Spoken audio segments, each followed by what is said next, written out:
still doing the prayer. No, we are live. Hello I there. can't. We're live. Once I hit that button, I can't stop it. There we go. There you go. Well, there's the last minute comments. Well, hello everybody. We are live, and welcome to Homeschool Live. That is, and today let's talk about contracts, agreements, but even better yet, still when we say no strings attached to this statement. GP Walsh, I have here on Homeschool Live as Master Spiritual Teacher to share with us this one that we get to go deep, because a lot of people are really afraid of commitment, agreements, contractual, like what do I have to do for that? We're second guessing. If you do something, do I have to do something back? Or I just want to do this, but you don't owe me anything. There's no strings attached. There's a fear around attaching these strings and having this commitment to ourselves and to others and to things. And so is this a new thing? Have we always wanted a no strings attached, or are we just secretly desiring to be attached? Well, historically, there was almost never any such thing. Everything had a string attached. I mean, that's the nature of culture, society, and conditioning. Everything has a string attached to it. The only time we don't have strings attached is when we're infants, right? And every need has to be taken care of, and they can't ask anything back yet, right? You don't talk to your 2-year-old and go, "Why don't you go get a job? I've been supporting you now for 2 years. You haven't contributed a cent. Come on, start pulling your weight around here." But parents do say, "You remember this." There is a sort of a string sometimes that parents and people can say, "You can't do something for me now, but you remember that I did this for you. So in 20 years, you can take care of your mom." Yeah, that's right. Yeah, you're right. So, the strings get attached very early on. The moment the child is conceived, there's an expectation of what they're going to do and what they're going to be and that sort of thing. Those are all the strings. So the idea of no strings attached is a pretty, that's a pretty advanced level of freedom. I mean, that's a level that is, historically it never happened. Maybe the hunter-gatherer, there was some kind of equivalent to that. But the true no strings attached has always been in the realm of spirituality. It's the only place you're going to find it. Yeah. Is there a difference between no strings attached to, if like you said, that high level of freedom versus cutting the strings and breaking that commit? Is it a commitment? Is it like an expectation? I think that was a better word that you would use there. You're cutting. It is an expectation. It is an expectation. And it's an expectation that comes with so much authority that we assume that we don't have a say in it. I mean, all the cultural rules are like that. There's just an expectation, but the failure to meet the expectation comes with a penalty. Right? And the vast majority of them we really don't sign up for. Obviously there's the ones we do. There's the commitment in various kinds of relationships, the commitment to your work, right? I agree I'm going to show up on time and I'm going to do my job, correctly and thoroughly. Those are all kind of things that we sign up for. But oftentimes, even when there's something we sign up for, there's a whole lot of stuff that comes with it that we didn't sign up for. And they're not bonuses. And they're not a bonus. No, they're the conditioned expectations that everybody has from whatever it is they get involved with, right? Yeah. So, you have a relationship, right? And you're in love, right? And everything is just as beautiful as it can possibly be. And, oh, she's perfect, he's wonderful. And, there aren't any strings attached because you don't need any strings. You are so into each other, and you are so deferent and willing to just give whatever it is they need, that there are no strings attached. but there are no strings attached because it's being reciprocated. There's a reflection going on, right? But it doesn't take very long before our cultural expectations that have been conditioned into us begin to show up, and all of a sudden he does something he's not supposed to do. Men aren't supposed to do that. He's supposed to be like this, and it's unconscious, right? So the expectation of what a relationship is supposed to be begins to show up, and of course that's the strings that are there, and it's very rare for a couple to be mature enough to be able to work through those strings, and the more the relationship, farther the relationship goes, the more committed it gets, the more of them they're going to be. And marriage has got a whole definition within a culture. So once you're married, now you're living by completely different rules. And the rules according to marriage is they don't even care whether you love each other anymore. Right. Very contractual. Yeah. It is totally contractual. It's a business deal. Yes, and I I want to go back to, because you ended up answering something I was going to ask you about. I was going to ask you, does true generosity have any strings? But let me pause on that one, because I love that you said in the beginning, when things are perfect, whether it's a romantic relationship, a job, or where all these things, there's a willingness to give whatever they need, because it's a reflection. It is reciprocal just by its very nature of its. Yes. I don't know what that nature is, but so is generosity. Are there strings with generosity and we just aren't conscious of it? Or can we truly be, here, take, I don't want anything. That's this, you need this. Here you go. You can. We are capable of that. Okay. We are capable of actually giving with no strings attached. Genuine charity. That is genuine generosity. Yes. And it is very, very much possible for us to do that. That one of the most remarkable things about human beings is that we'll actually even risk our lives for somebody else, which is contrary to the whole survival thing, right? Yes. There was a story quite a while ago about some guy was going to jump off a bridge, and two policemen came to try to talk him down, right? Well, the guy started to jump, and one of the policemen grabbed him, and he started going over with him. And the other policeman grabbed him, and they managed to get everybody back. And the guy was asked, the policeman who had grabbed him, and said, "You were going to die. Why didn't you let go?" He says, "I couldn't. I just couldn't let this guy die." Now that's something you can't plan on, you can't train for. It had nothing to do with the fact he was a policeman.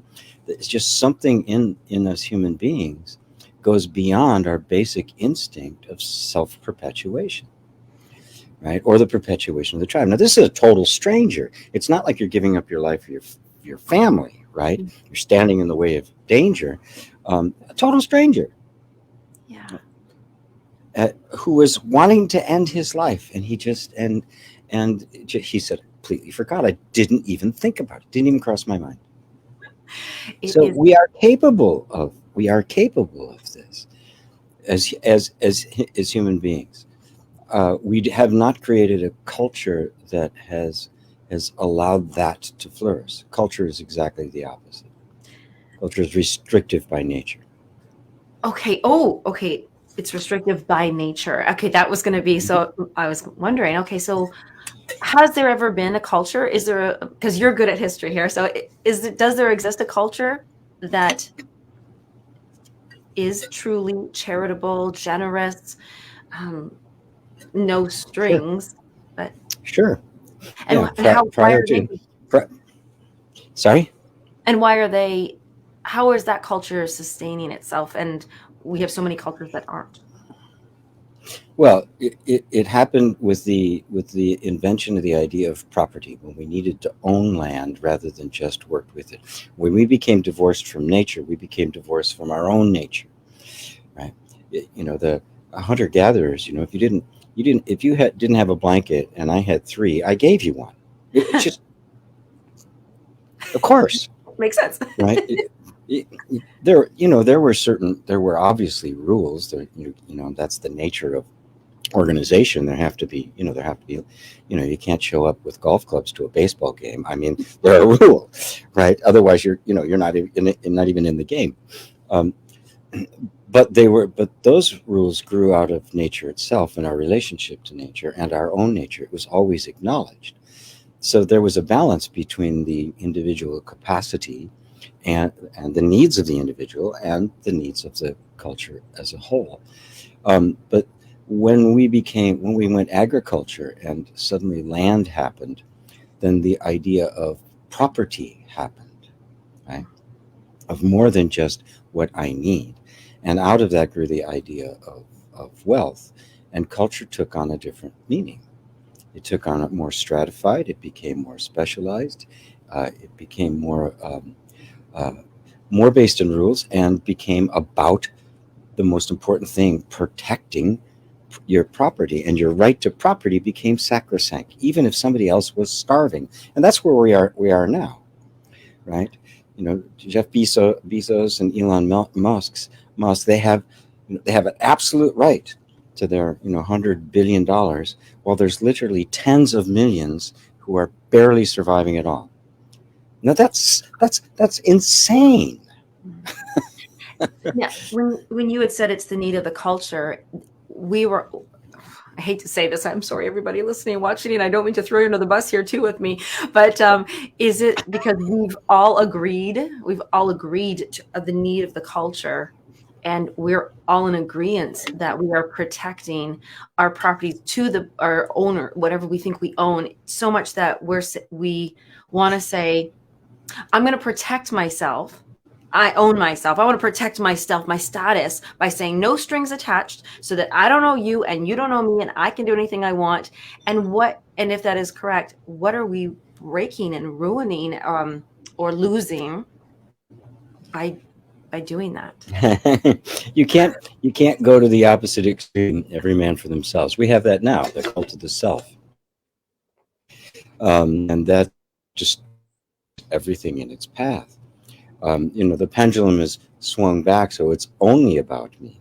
Mm. So you get a mentality like a Jeff Bezos or an Elon Musk that doesn't consider somebody else. So cultures have to have, our societies have to have some organizational rules. The question is, do these organizational rules serve us or do we serve them? Do they come out of our actual nature and honor both the individual and our need for group, or do they get lopsided? And they inevitably always do get lopsided. That's when they collapse with something else, and which is the state we're in right now. Um, they have to collapse because it ends up becoming totally lopsided, right? All resources and wealth and all the fuel that makes a society go is concentrated in a tiny small place, right? Mm. And so it's kind of like your stomach deciding, I'm just going to hoard all the food. I'm fed, screw the rest of you, and it will die. The organism will die. There has to be this flow between all of it, and that's kind of the state that we're in. But your question about agreements, there are tacit agreements. They're not conscious agreements. Okay. If everybody knew what was really happening, nobody'd agree to it. That's why we have in media, right, to convince us that it's in our best interest when it's obviously not, right? We're enculturated into it, right? It starts when we're very little. Our parents have been enculturated, and just perpetuates it itself. And somebody goes, "Hey, wait a minute, what? What is happening?"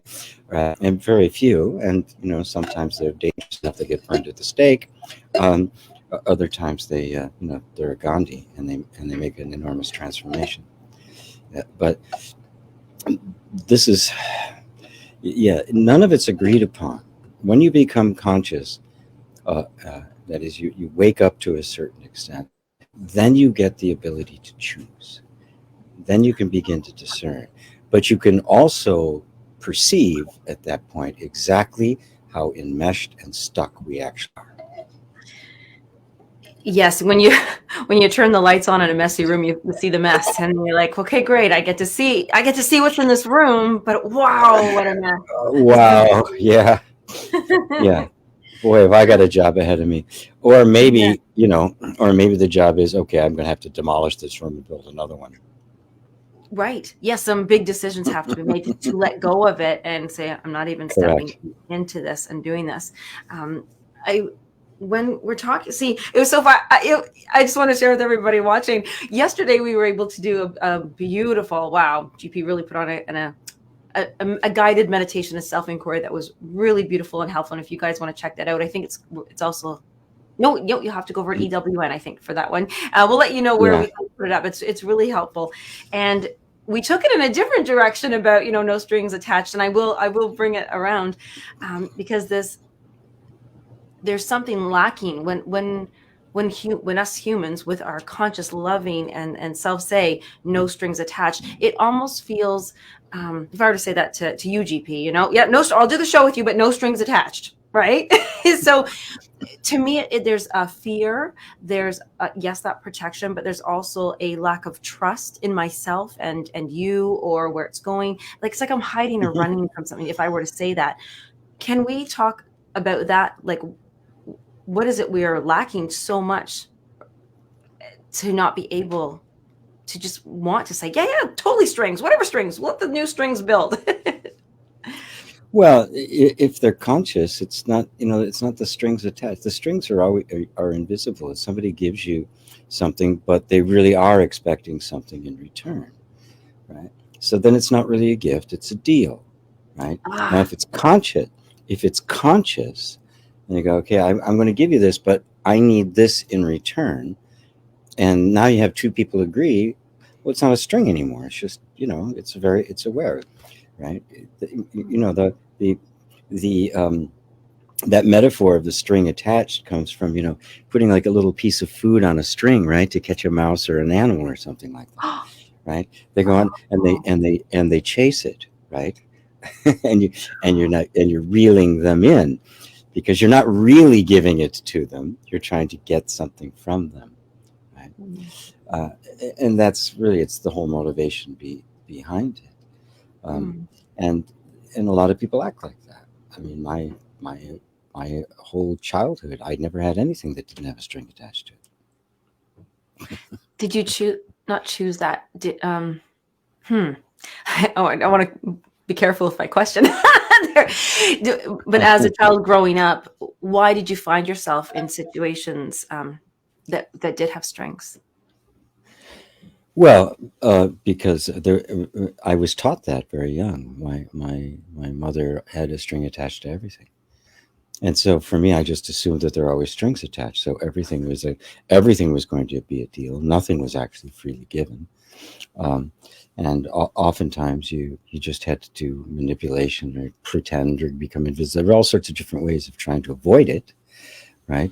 Not being obligated, but there was always a sense of obligation. And if you get used to that sense of obligation, you just assume it's the case, and it's going to define how you are in every relationship. It'll become obligatory, and obligation is the death of love. Oh, obligation is the death of love. Yeah. Whoa. Did you just make that up? Oh my God, that was really good. um, I want to come clean. I want to say something. There was an epiphany I just heard there. Something I've done in my life is oh, that's coming right out here on show here and saying this. I just have an epiphany that I think I have actually gone at it at relationships, love relationships in my as a deal versus a gift, because in the beginning you don't know them and you're like, well, hold on here, let's negotiate this. I'll and there's I'll spend this much time with you, but then I want this time by myself. It's so that was a bit of an awakening moment for me to realize that because there's a word I'm going to bring in because I haven't been able to delicately bring it in. It's the word bonding and intimacy, two words, because with strings attached, and so in order for something love to not be a deal but to be a gift, there has to be intimacy, and in order to have intimacy there has to be bonding, and bonding you would think like are some kind of strings. is bonding with somebody, having a bond, the same as having strings, or what's the difference? No, bonding is a totally natural, energetic interdependence that solidifies itself into a relationship, and it's perfectly natural. It has to happen. I mean, a child that does not bond with its parents is going to be messed up for the rest of their life. There has to be that bonding there, because that's our sense of safety. It's our sense of belonging. It's our sense of purpose. Without that bonding, the child doesn't know where they are. And we have bonding with friends, right? And a genuine friendship has that kind of give and take. Bonding happens at an energetic level, where the two lives simply begin to flow together, and they form a circuit. And like everything else, if that circuit is really pleasant and is really progressive and is really safe, right, and is mutually meeting needs, it solidifies. It's solid. It becomes solid. It becomes something that you can rely on, right? And then when something comes along that violates that or breaks that, or anything from any kind of a betrayal to a death, right? We feel that. We feel that's what we call grief. Is that energetic bond is broken in some way, um, because you've literally become dependent on it, right? And that can sound like a bad word. You've merged. You've become one circuit, right? Yeah. And you take something out of that circuit, the entire circuit changes. That's a very natural bonding. It happens very naturally in relationships, all kinds of relationships. Um, but then it becomes, when you do not have a culture or a society that recognizes that and has ways of nurturing that, right? Then you get, instead, the society that's imposing its rules on it. Then that bonding ends up becoming dependency. It becomes attachment. It becomes obligation, right? I mean, the actual essence of it gets lost. And so there's a difference between a natural bonding, which is just the two becoming one, um, and an attachment, which is really just an emotional immaturity, trying to get something from somebody else that they can't actually give you, and investing your emotional well-being in them. And when that happens, without even trying, you become an energy suck, because you're looking for more than you're giving. And this happens on a very unconscious, on an energetic level. It's very rare is the one who's consciously out there trying to suck people's blood. Yes. You said that so beautifully. I love that explanation of bonding and everything. And I wanted to talk about, because there's so many comments and I'm so excited. We don't usually do comments till later, but I'm going to bring them in early because there's so many good stuff there. And I'm trying, because I'm like, okay, this one might have to be an interactive show. But I wanted to bring up the word fair because of that. When there's obligation, so if we have this beautiful bonding and it's going back and forth, and there's give, receive, it's I love that you said a circuit, and it's flowing, it's balanced.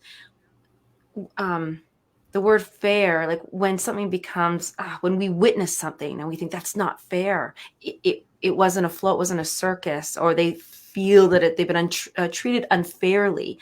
Doesn't matter, romantic relationship, money, job, country, everything. Because then I am going to get to that question about if the parents, but what about that fair? How do we, what help in any two side? What happens if there's a time that some people give more and then they receive more, but then somebody stops in the middle of their giving and goes, wait a second, wait, when's my turn? What stops us in our tracks to recognize unfairness? Yeah. Well, it really is a feeling, right? Okay. I mean, in any relationship, it's never going to be perfectly, 1-to-1, right? Tit for tat. It's never going to be that. There's always going to be a time somebody needs more than the other. And so as long as there's a sense of a flow, right? and that sense that my needs are being met, right? It's okay. I can defer them for a while because I know it'll come back around again. Right? But there oftentimes comes a point where it begins to feel lopsided, right? It begins to feel like I'm giving a whole lot more.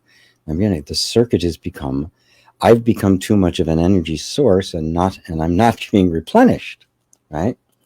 That's what we would feel as, that would be a genuine feeling of something is off. We want to call that unfair, but I don't like to use that term because it has so much overhead on it, right? And people just go, "You did that. That's not fair." I mean, it's just it can be so abused. It's got to be more of an energetic feeling that, it's, I don't really feel like my needs are being met.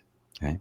Now, if the relationship is open and you have had that flow, there should be the opening to be able to just bring it out and discuss it, right? And that way, maybe something's changed. Maybe the other cannot do that anymore, right? I think all marriage licenses should have a review period and have to be renewed annually. Yes. It would help a lot of people. And that should only be after, the license should only be issued after 2 years of a learner's permit. And it's called a circuit certificate as opposed to a marriage certificate. I love that.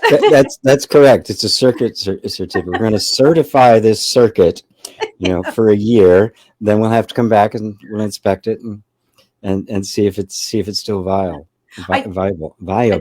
I think that's what they call Santa Claus for little kids. You're good all year, and then Santa Claus will come and gift you if you. Oh, my goodness, the Santa Claus deity, yeah. Yes.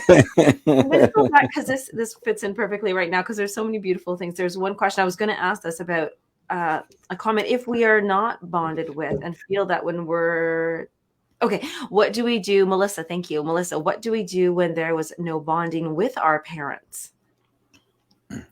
How can we get there? Yes. Well, first off, the behaviors that it generates are really quite self-destructive. Severe addictions, bad relationships, because we're trying to compensate for something absolutely fundamental that we never got. Psychologically speaking, if you really was to look at it strictly clinically, there's actually nothing you can do about it, right? But I'm not a psychologist or a clinician. Spiritually, there is, of course. Oh. Yeah. Whew. No. Oh no. It's such an energetic disruption. It's beyond the reach of simple psychological therapy or self-help or any of those things. It runs too deep. I mean, your basic feeling of being safe is always assuming you're not. Right? And so there will be a low-grade anxiety, it can be depression, all sorts of things can arise out of it. So what you have to do is bond with yourself, in the sense that it always comes back to the same thing: the presumption of an environment that is not safe. And when you there's no bonding that takes place with your parents, you are not safe. And that's what it feels like.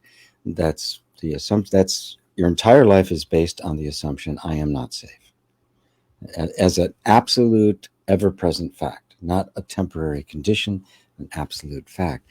This is the energetic assumption that's going on within the energy system that is generate thoughts and emotions and even sensations, physical conditions, physical illnesses. I mean, the whole lot. And I say that as a spiritual teacher, not as a doctor, just a little disclaimer there to make. But there's plenty of medical doctors who have come to the same conclusion, Gabor Mate being one of the most significant ones, that it is this early childhood trauma.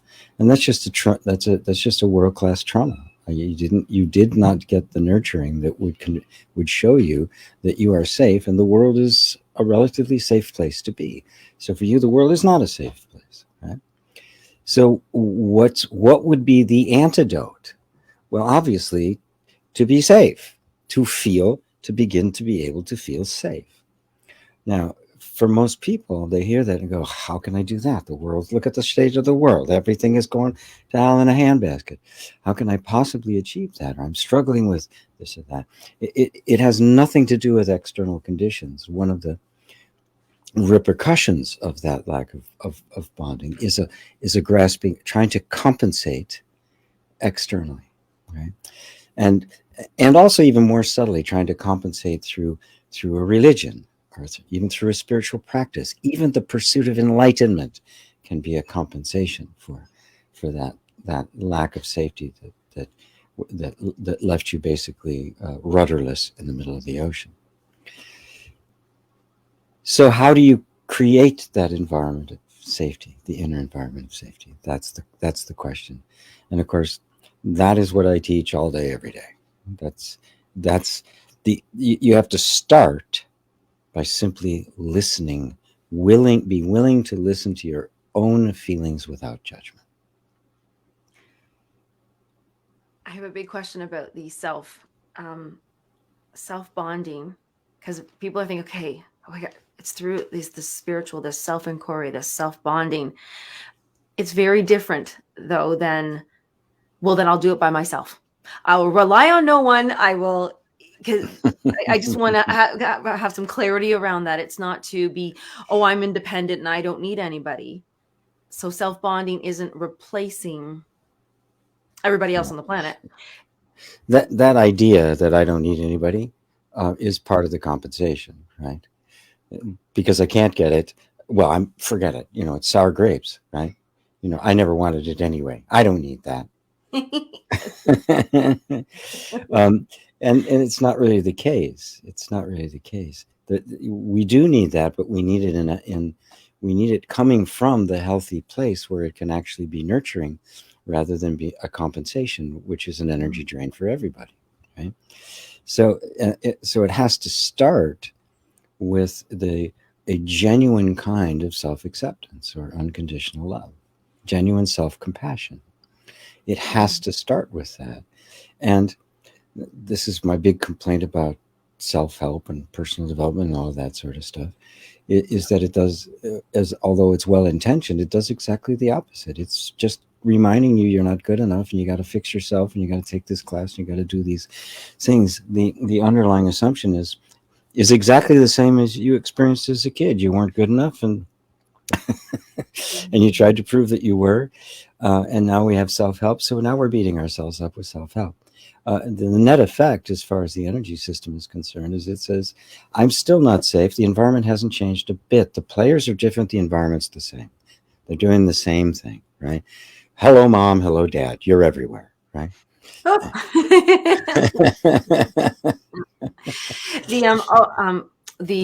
There's that one thing you nailed that when you're like, I didn't need it anyways and everything. There's another one that comes up, which is, I'll prove them wrong. I'll love myself more than they loved me, and I'll be successful, and I'll own everything and I'll protect it. So I guess that's another compensation, is I'll prove them. Of course it is. Yeah. Whether it be, constantly getting into bad jobs or being a huge success, being, an overachiever, they're all compensations, right?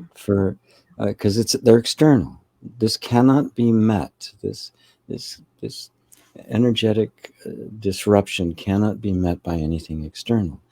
It has to feel a sense of being safe to be itself. That's the bottom line is, it has to be okay to be you, whatever that may look like. And as long as you're rejecting or embarrassed or judging any part of you, you are contributing, you are creating the very environment that holds all of this stuff in place. I mean, it's really amazing. The most simplest thing to do is just accept yourself the way you are, and it's the most difficult thing for us to do. Yes. It's effortless. It really is effortless. You don't have to become anything at all. right? Self-help is just too much damn work. Non-duality is the lazy man's religion. I say that all the time. It's just too much damn work. They say for the sage, even blinking is too much work.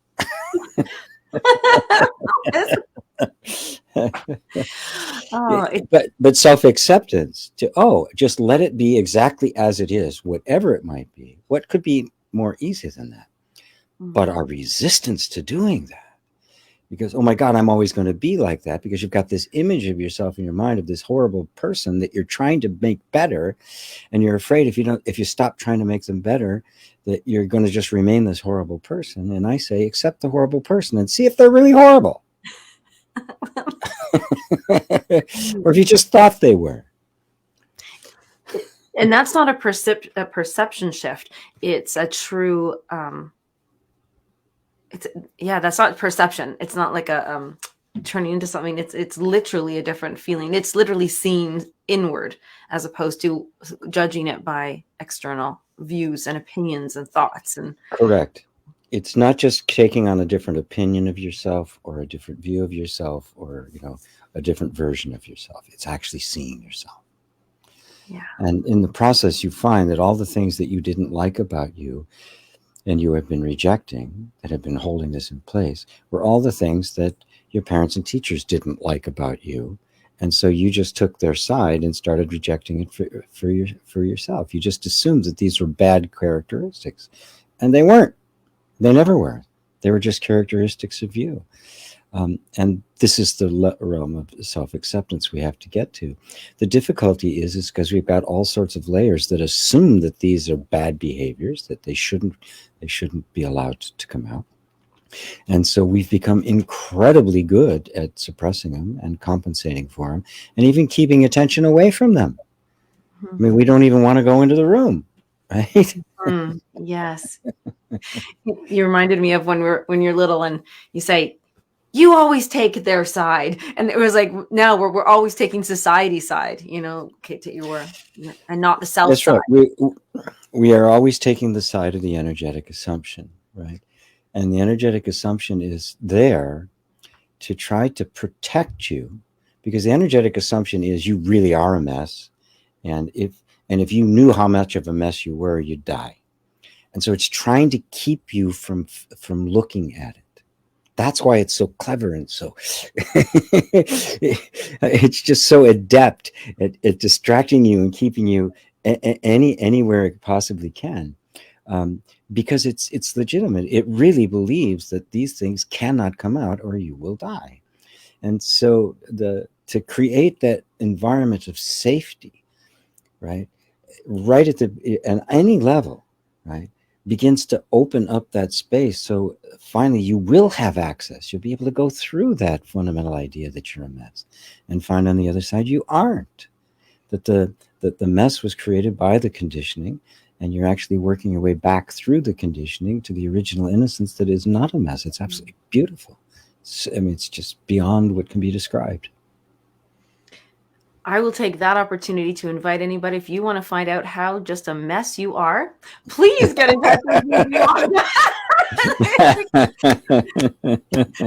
Because I'm sitting here going, oh my gosh, I'm seeing all these new things in my life's flashing in front of me, and I'm thinking, okay, as soon as we're done, I'm gonna go fix this. And I'm like, no, you're not gonna do that. That's not what you're gonna do. I would like to look inward, but in order to do that, and I'm sharing this with everybody, this is where you do need a teacher. You do need the teacher to stand beside you even whilst you look, or point to you, maybe try looking over here or over here, because no doubt, GP, I would probably sit there and go, okay, where do I need to look? Because I want to fix it. I'm broken. And so even with all the love and all the enlightenment and all that, there's still more work to be done, and we're human, and that's what happens. So I just wanted to share that. That's actually my recess, which you don't have my bell. That was the recess one I wanted to share.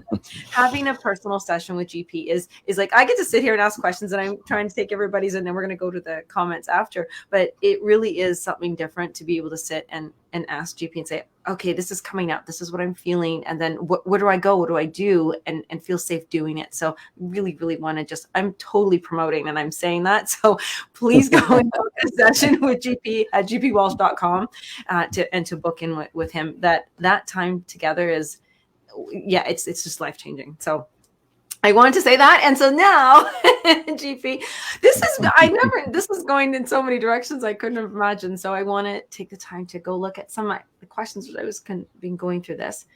Oh, and even Kimberly is saying something that, she's never even been married due to these things like strings attached and changing, and that circuit not being, flowing through. So let's go back. There's a lot of comments today. Woo-hoo! Yeah, there are a lot. Yeah. Hello, everyone, too. Greetings to everyone. So much love.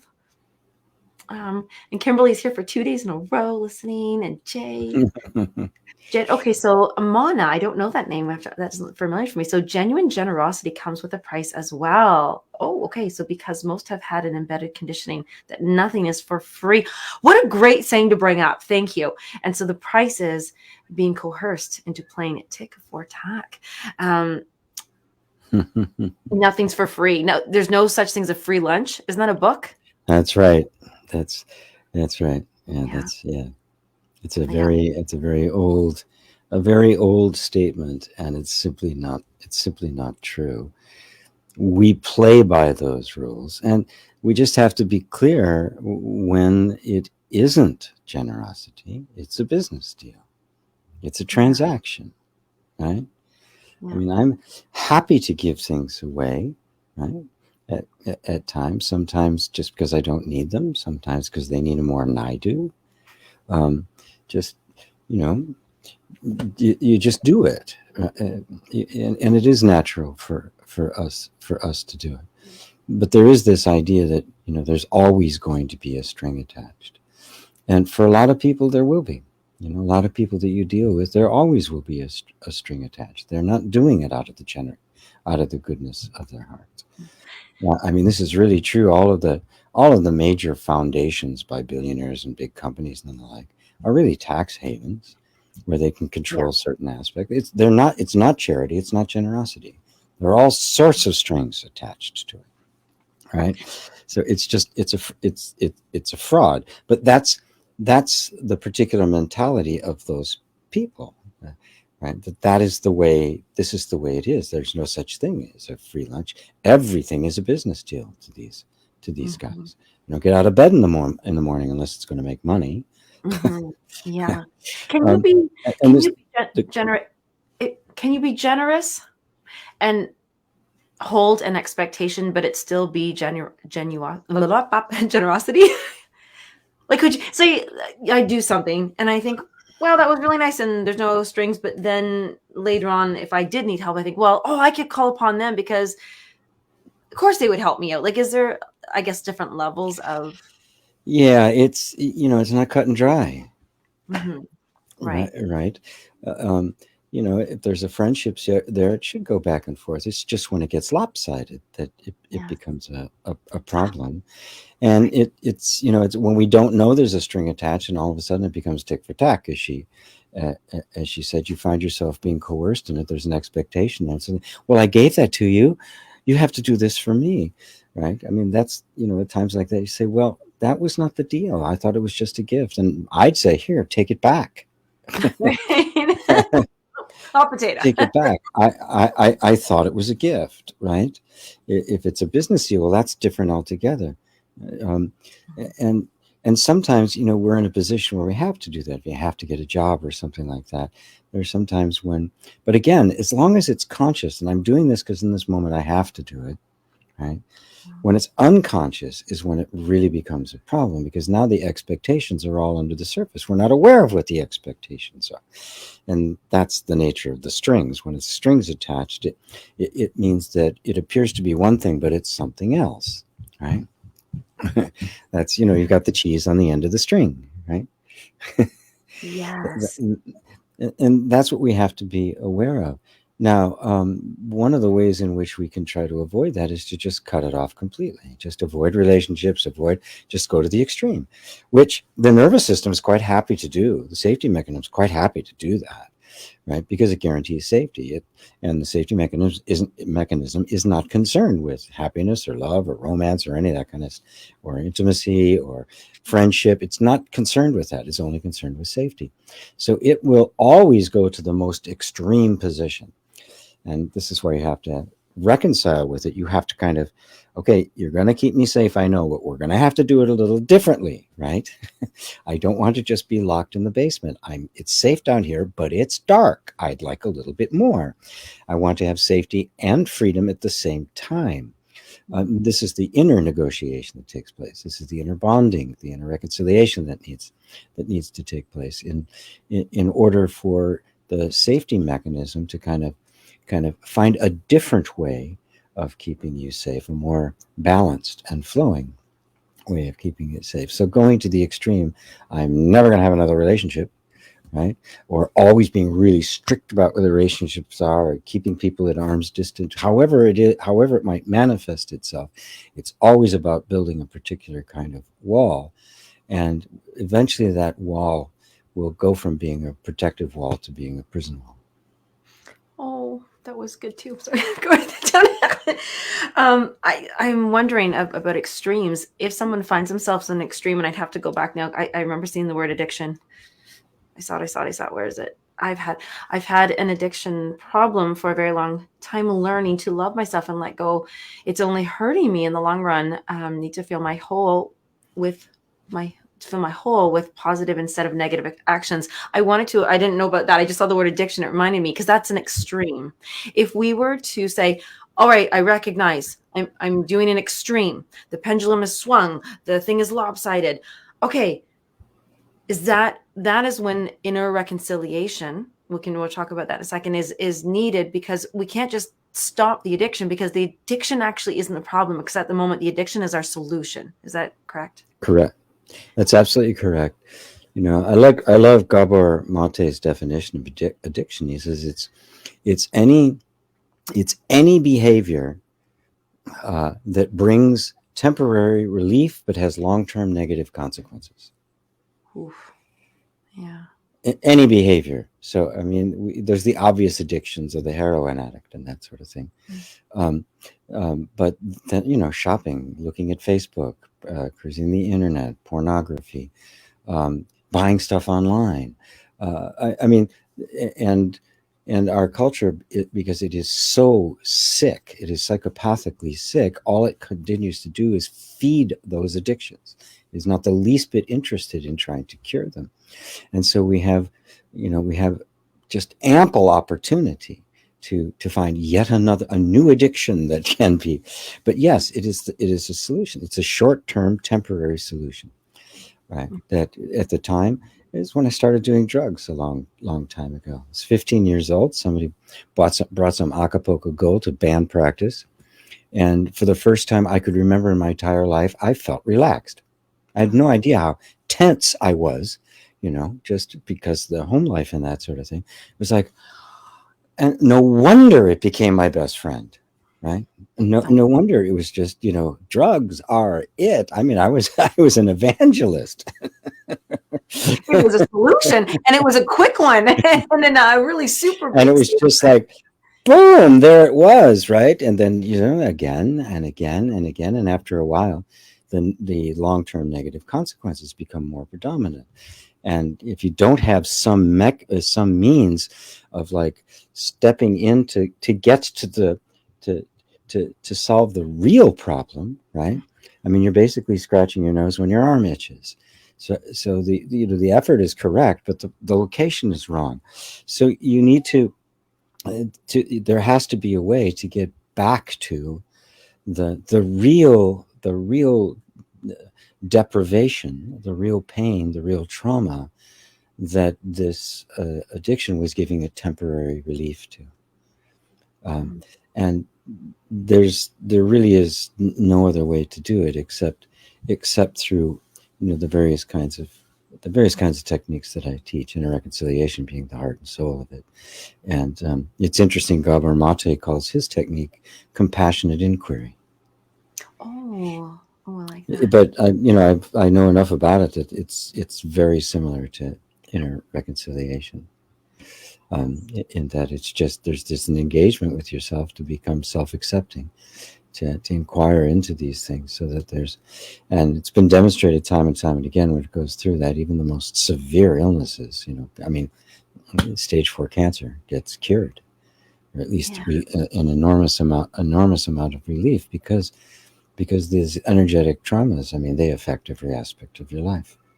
And so they're getting back there. I mean, there's no other way to do it, right? You can't just try to stop the behavior. It takes so much amount of willpower. You'll find some other way to compensate for it until the actual essence of it itself is healed, and which it has to be that, and to actually be healed.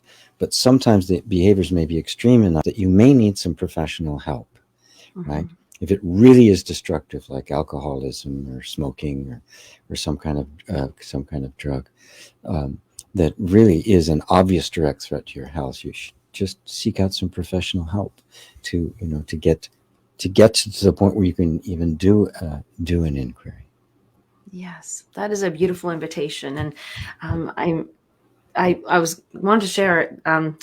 I have, just in case anybody's watching and thinks that I have healed this part. I love this about myself, and I want to share with everybody. But there can be some healthy things that you think, oh, it's not causing a negative effect. But I had such an addiction to giving because it made me feel better, because something was lacking in me, that I gave away all my money continuously, to the point of, complete like destruction of my own financial status, like that I couldn't eat, that I couldn't, live. And I would go into these fits of not feeling good at one point, going, who can I donate to? What animal needs to be saved? What charity needs my money? Who needs food down the street? And I would have a panic attack about, I'm not giving enough. I'm not giving enough. And that really came back down to an inner belief, because I would feel selfish if only somebody gave to me. I couldn't receive. I only could give. And it created this whole mess of all kinds of stuff you can imagine, but doing so much of that inner healing and that self-inquiry, and recognizing that it's not just good to just run around just lopsided. Lopsided is the key here. Lopsided, yes. I mean, yeah, anything could be an addiction. Gabor Mate talks about his addiction to classical music. Aww. He'd go into a record store, and he said one day he spent $8,000 buying classical music CDs, most of which he never listened to. He donated to the classical he donated to the classical music industry. Yeah. Anything can become that, because if it's a compensation. Right? Yes. If it's a compensation that brings relief, there's going to be a tendency to want to do it again to get the relief, right? But at some point, the only relief you're actually getting is relief from the craving for the hit, for the relief, and it becomes a circle. Whereas genuine behavior shifts are actually a spiral upward. They will be progressive. They will take you to another level. But it's all a matter of going inward. We have to get back through the conditioning to find the original pure you that has not been conditioned, that was there before the conditioning took place. Because the fact of the matter is, all the compensation, all the thing we have to do, all applies to your conditioning. It does not apply to you, but we're so identified with our conditioning that we can't separate the two. And this is the big difference that non-duality and spiritual self-inquiry, this is what it brings to the party that is missing from everything else. And that is, we're not fixing you. We are reprogramming the system, which has nothing to do with you. And we're reprogramming it not externally by coercion or hypnotism or anything like that, but by creating for it an environment of safety. So then it heals itself, because it's natural. The natural pattern of life is harmonious. It's to flow. Look around. Everything flows in a wonderful balance. It's only when we become identified with the conditioning and our lives, because of the culture and society, become so distorted, so out of balance with nature, that we end up with the conditions that we have, that we are all feeling. We're all feeling it. Nobody is escaping it now. Yes. Oh, there's so many little lessons in that, like our teachings, I would say, yes, that we could explore, that we need to go to. And I love that we're bringing it all back here. Whew, so much involved in here. Let's go through some of these questions too. I'm just thinking, oh, Kimberly's so very thankful. Programs. Yeah. And thank you, GP, for talking about the difference there between self-help and what things could be lacking, that are lacking, that we need to go to, and the big reminder that or shedding light on that we are identified with those conditionings, and we think it's them, but it's not. We're before it. We are before it, the original innocence. And I love it. You're prior to all the conditioning. Obviously, the conditioning, you were there before the conditioning took place. I mean, that's self-evident. And if I was there first and it came later, well, then it's added on. It's added on, added equipment. If it's added on, it can be taken off, right? But I have to disidentify with it in order to take it off. As long as I think it's me, I'm going to be protecting it and not shedding it. Yes. Oh, true, so true. Is there anything that we've missed here before we wrap up? I'm laughing about the warranty from Jay there, because that's something we add on. Well, Jay asked about teachers like Ramana and Steve Jourdain, who had both had full and total awakening to their true nature at the age of about 16 or 17, right?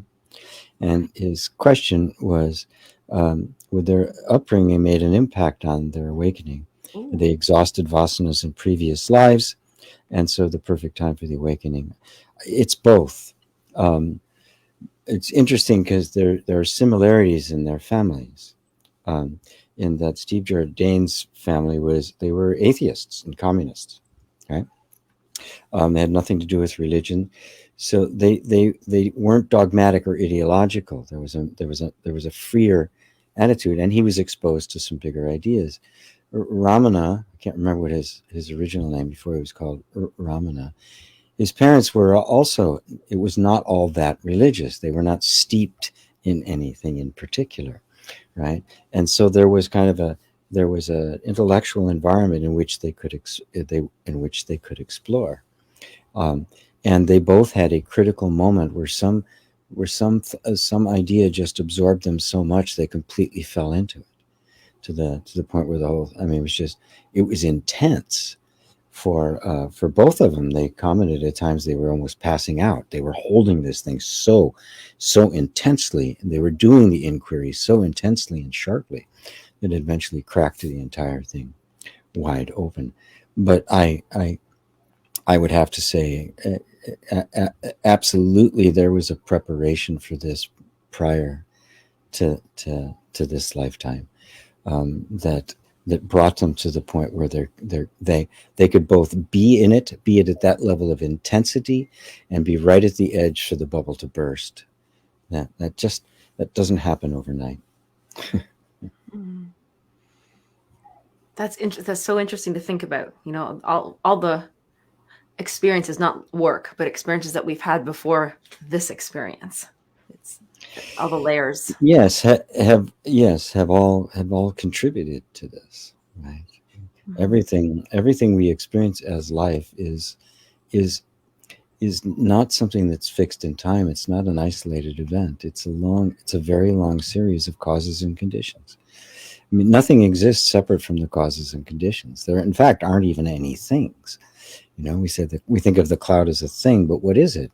It's simply the behavior of things in a particular environment. In this case, it's the amount of moisture in the sky and the amount of heat and the amount of vibration will bring out a cloud, right? 1 degree less and all the elements of the cloud are there, but no cloud. Right. Yes. All of a sudden it drops that 1 degree, condensation takes place, boom, cloud. the cloud appears. Everything is like that.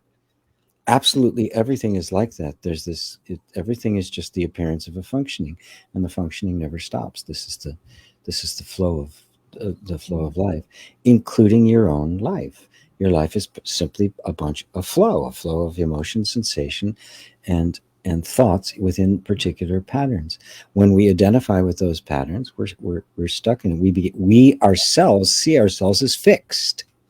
We're looking at ourselves at the pattern rather than the flow, right? We think we're the cloud rather than the sky and everything in it, right? And that's where we all get stuck. And the realization of that will solve all the other problems. That's why I take this path, because I'm lazy. I want the shortest path. Thank you very much.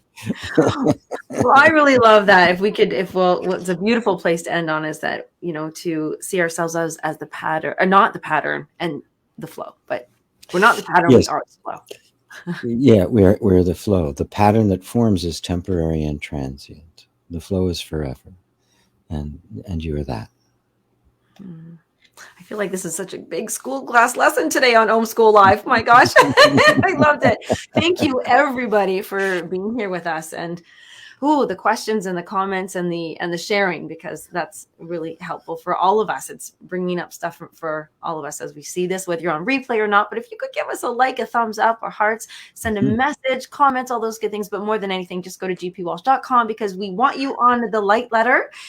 There's lots of good stuff there. You can get a free ebook, Angels in the Basement. And if you would like to do a one-on-one with GP, which is super helpful, please sign up for one of those as well. So thank you. And thank you, GP. This has just been mind-blowing again.